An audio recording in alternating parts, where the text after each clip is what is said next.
Kumusta mga kabilyar? Welcome sa ating channel, Samson Trick Shot Billiard po. Ngayon po, may pakikita po ako sa inyong 7 crucial shot. 7 crucial shot po pwede magamit sa laban. Ito po, pwede nyo rin po magaya, no? Okay nyo kung pinapaliwanag ko lang po kung paano tirahin. Ito po, mag-umpisa na po tayo. Yung 8 balls, walang lusot ha. Papapasukin ko sa corner pocket. Ayos. Pangalawang tira na to, no? Second crucial shot, no? Nasa harapan yung 7. Siya po yung pahulugin ko. Papasukin ko dito sa corner pocket. Bayo lang yung tira, bayo. Kung tawagin. Preparation sa 8 yung pamato. Ayan po. Okay, pangatlo na po ito, no? Third crucial shot na po ito. Yung tinitira ko dos, parehas silang dikit ng pamato. Halos 10 pulgada lang ang diferensya.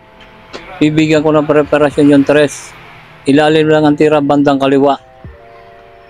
Ito na. Ayan po, na-preparasyonan ko na yung 3 ng good shot po ang tira. Pang-apat na to, no? Crucial shot po ito. Itirahin ko po yung 1, wala na.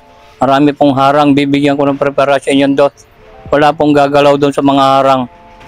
Jump lang siya ng konti. Ayan po. Preparasyon sa 2. Okay, bandang yun na tampa lang ang tira, medyo pabayo lang ang tira. Super crucial shot na po ito. Nakaibit yung pamato. Mayroon nakaharang na 2. Kombinasyon yung 5 sa G's.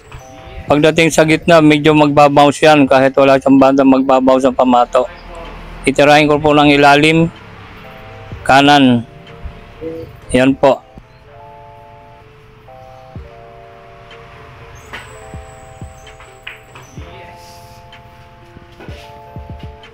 For example, 8 balls ang laban, no? Last ball ng kalaban 8 nasa butas na, sa akin 3 nakaharang yung kanya. Papapasukin ko ang 3 ng reverse. Ayan sa kabilang side po. Contrapectus lang ang tira. Pasok po ang 3 sa side. Pampito na po, no? 7 crucial shot. 9 papapasukin ko sa corner pocket. May nakaharang na G's. Tirang pina lang, double and pack kung tawagin. Ayan na.